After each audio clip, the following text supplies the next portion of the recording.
Zdravím všechny bastlíře. Musím se vám něčím pochlubit. Koupil jsem si nový procesor. Ten procesor stojí necelé 4 koruny. A to je včetně dopravy přes půlku světa a výpolného 21% v České republice. Přitom nejde o nějaké 8-bitové OTPčko, ale plně 32-bitový RISC-V, který běží na 48 MHz. Stačí mu 5 V, má flashku a je v pouzdře, které se dá skoro pájet s trafopáječkou. Co jsem úplně nevychytal, je, že jsem si k němu zapomněl koupit programátor, takže jsem se nakonec musel zbastlit vlastní do Bluepilu. Pojďme se tedy na ten procesor, jak s ním pracovat a co umí, podívat podrobněji. Je to od výrobce, který je známý svými převodníky mezi USBčkem a UARTem. Oni dělají i procesory různého typu. Konkrétně já se bavím o CH32V003. Na internetu můžete také najít jako 10centový RISC-V a srdcem tohoto z obvodu je jádro Quincay V2A, což je RV32EC.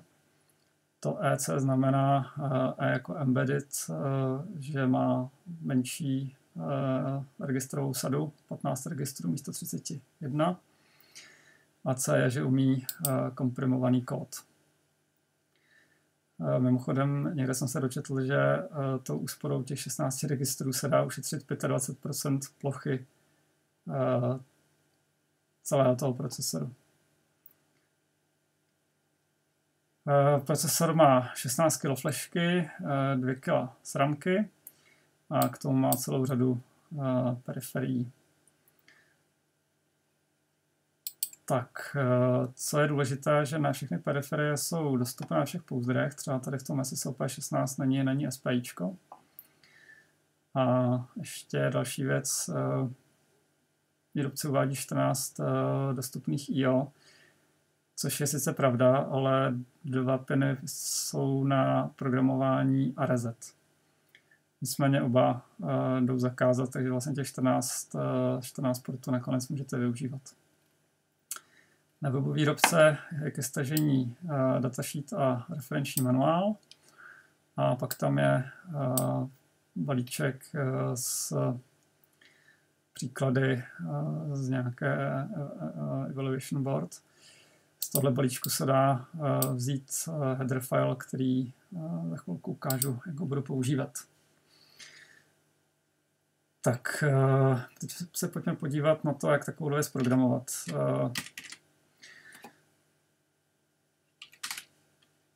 Udělal jsem jednoduchý program, který by měl blikat ledkou. Nejprve musíme nainkludovat header file pro příslušný procesor. Ten je ve stylu armovského CMOSIS. Periferie, jak tady vidíte podle názvu registrů, tak jsou na chlup podobné tomu, co je v STM32. A když uděláme jednoduchý program, který nepotřebuje žádné interrupty a zajistíme, že main je na začátku, tak vlastně takhle jde přeložit celou aplikaci. Akorát musíme začínat prostě tím mainem na začátku. Tak tady na téhle řádce se povolí hodiny pro port C. Tady na těchto 2 řádkách se nakonfiguruje port PC0 jako výstupní.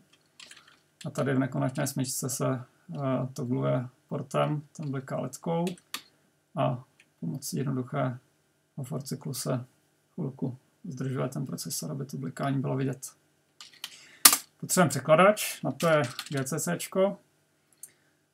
V Debianu se dá nainstalovat balíček GCC -64-unknown-elf, který jde použít. Je potřeba mu strčit z přepínače na změnu architektury, aby tam to překládalo pro RV32E. Když na to Ečko zapomenete, tak on bude používat všech těch 31 registrů a kód nebude chodit. Je potřeba specifikovat příslušné ABI. Tady je cesta k těm include filům. Omit frame pointer, aby byl kód trošku menší, a OS, aby to optimalizoval na velikost.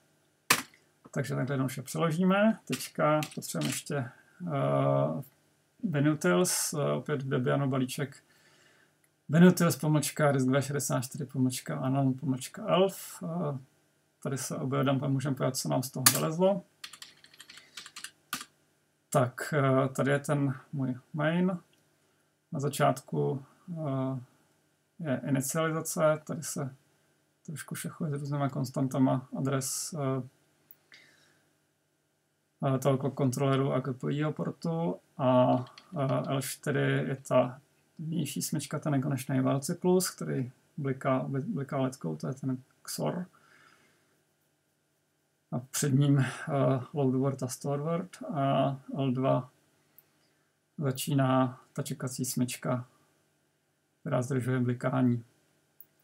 Tady si všimněte jenom pak těch adres, že budeme adresy mezi 4C až 60.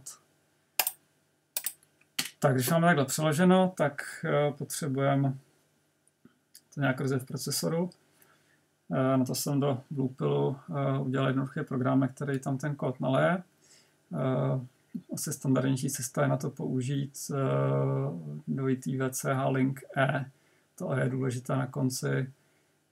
Je to novější verze jejich programátorů a umí to i tyhle ty procesory. Oni ty předchozí RISC-V měli dvoudrátový s programovací rozhraní.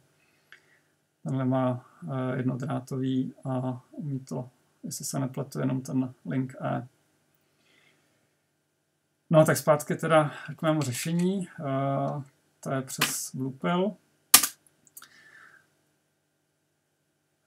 kdy komunikuju s tím procesorem. Tady mi to vypíše, v jakém stavu je jádro, to jsou přímo registry toho debug modulu RISC-V.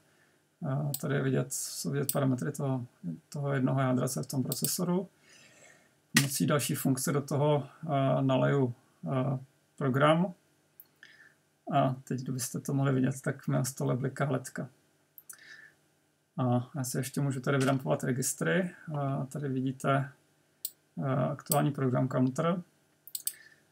Zero registr je fixní 0 a tyhle to jsou všechno pracovní registry. A když si to budeme refreshovat, tak tady bude vidět, že skáče někde v oblasti okolo těch 40 až 60 hexa. A tuším, že v A4C je ten for cyklus, který zdržuje procesor.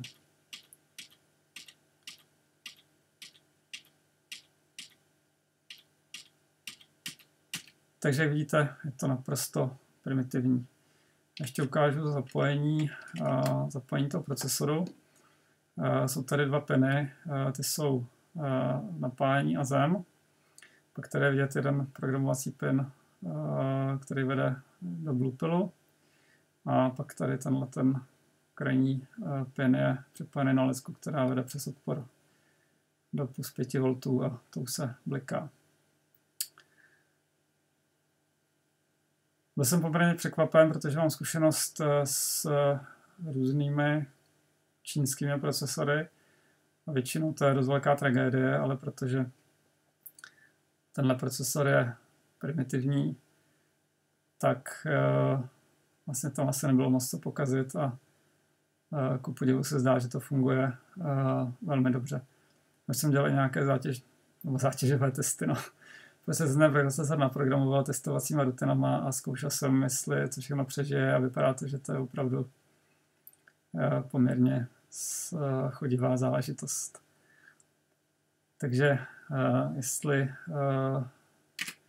někdo potřebujete levný procesor, tak od VCH dá se koupit na AliExpressu. Tady je konkrétně moje objednávka za 10 kusů $2,40, včetně poštovného. Tak děkuji za pozornost a ať se daří s programováním.